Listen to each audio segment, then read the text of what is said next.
Hey everybody, how's it going? Marcos Villegas here in Los Angeles at the Wild Card, being joined with Gabe Rosado, who's getting geared up for his fight November 13th in Anaheim against Mr. Jaime Munguia. I like this fight, Gabe, because one, with you, you know you always come to fight, and Munguia is a guy that obliges a firefight. He comes to throw down. Given that you're coming off of a big knockout victory over Beck the Bully, do you feel any pressure to do better than that last performance, to one-up yourself coming into this fight? No, I'm just looking forward to the opportunity. The Bektemir fight was a fight where it was a must-win situation to put myself in this position where it's a high-profile fight, headlining Honda Center, DAZN, and it's against a young, hungry former champion. So I'm looking forward to just putting on a great show for the fans. When you look at Jaime Munguia, do you see similarities with him and the Beck fight coming into this? Well, there's similarities as far as aggression and, throwing every punch with mean intentions. So, it's just a matter of me just using my experience and making him pay for mistakes, and bringing the fight to him as well because, this is a fight, this is a historical fight. This is a legacy fight. So I definitely want to do more than just, box and make him pay for mistakes. I kind of want to bring it to him as well. Why would you want to do that with a guy with such a big puncher like him? You would think like counterpunching would be the way to go to just make it easier for you. Yeah. Well, it's just mixing it up, and, as you can see in my last fight, I can punch too, so, it's dangerous for him as well. I think this is the first fight, where he's facing a bigger opponent, in size. So, he's not going to go in there and bully me around or anything like that, so, I'm definitely going to be the bigger man and the stronger man in the fight. Given that you're saying that, he's said in interviews that he wants to go and he fights one way. Like he doesn't go away from that. Do you feel like right from the get-go it's going to be like this slugfest type thing? Well, it's just it's gonna be a great fight, but I don't, I feel that I can take advantage of being the more experienced fighter, and setting the tone. Whether it's brawling or just using my IQ and boxing a bit, a little bit of just mixing it up, similar to what his trainer used to do. You're referring to Eric Morales, who's his trainer. Have you seen him improve in his last fights? Like, what do you make overall, like the last two performances that he's had? Like, do you see him getting better as a fighter? Yeah, you see he's more poised, probably more patient, but and, he has 40 fights as a professional, so, that's a lot of fights as a professional. So he's definitely, I would say, compared to Bektemir, he's definitely a more experienced fighter. Bektemir was just a young, hungry prospect who was just going in for the kill immediately, and I just made him pay for it. You mentioned your experience, and Jaime Munguia is a big puncher, but I was thinking too, like in my prep, there's no way he can hit harder than Golovkin, and you went in there and you took Golovkin's punches. What do you make of the threat of his power, and do you use Golovkin as a reference, like, hey, I took his punches, he can't come close to punching as hard as Golovkin? No, I don't even think about it like that. I honestly, I'll go into this fight and I'm not thinking about what he could do or what he brings to the table. I'm thinking about what I'm supposed to do. It's a fight where, training camp's been good.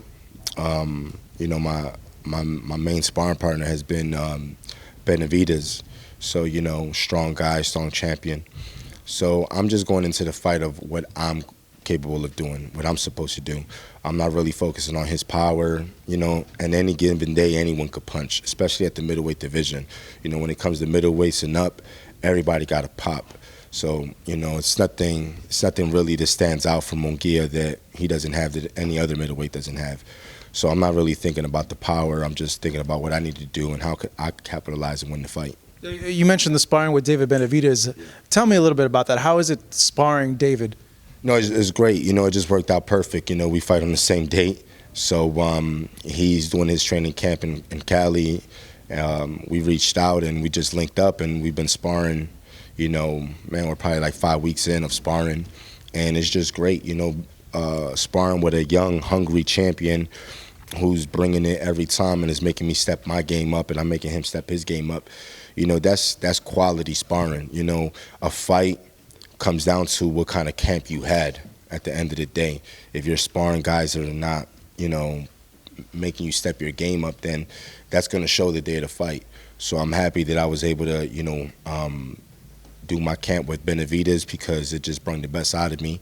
And, with Freddie Roach and my team, Marvin and Pip and everybody, we just been putting in the work. So I'm excited about this fight, and I feel prepared.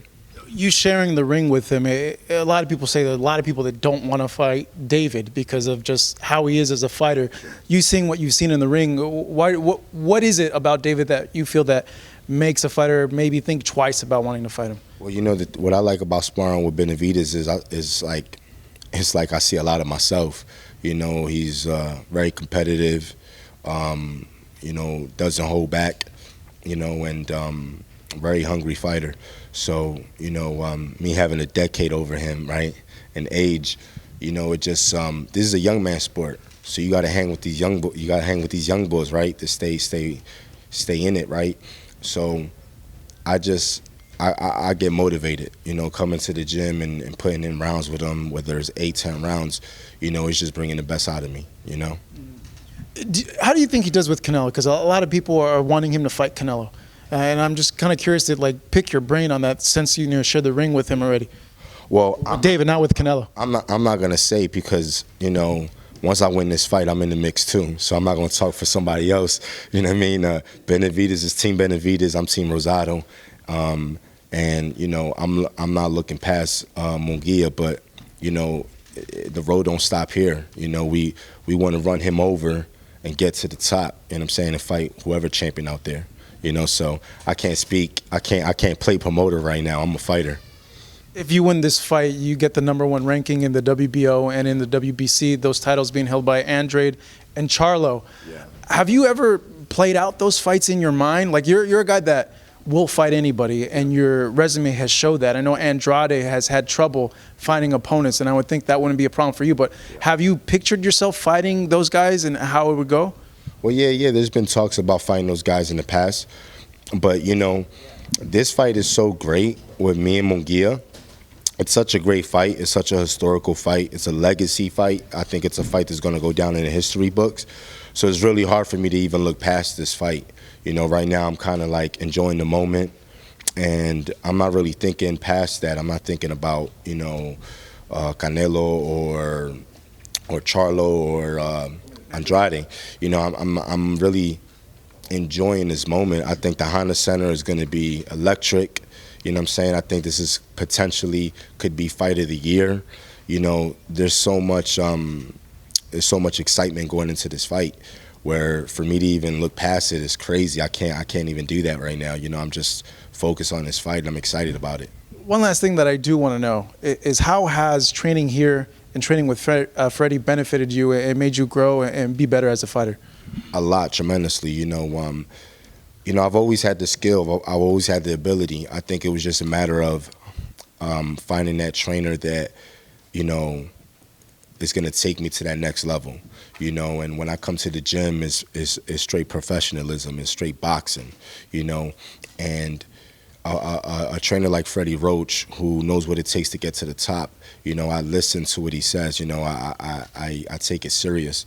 And, this is a man who gives me no excuses, so when I come to the gym, man, it's like I got to give him nothing but the best, so, you feed off of your trainer, man, and I have a great team, and I think each fight with Freddie, this is our 4th fight together, each fight I'm getting better, I'm improving. We outboxed Danny Jacobs, and then we went and knocked out top prospect in Bektemir.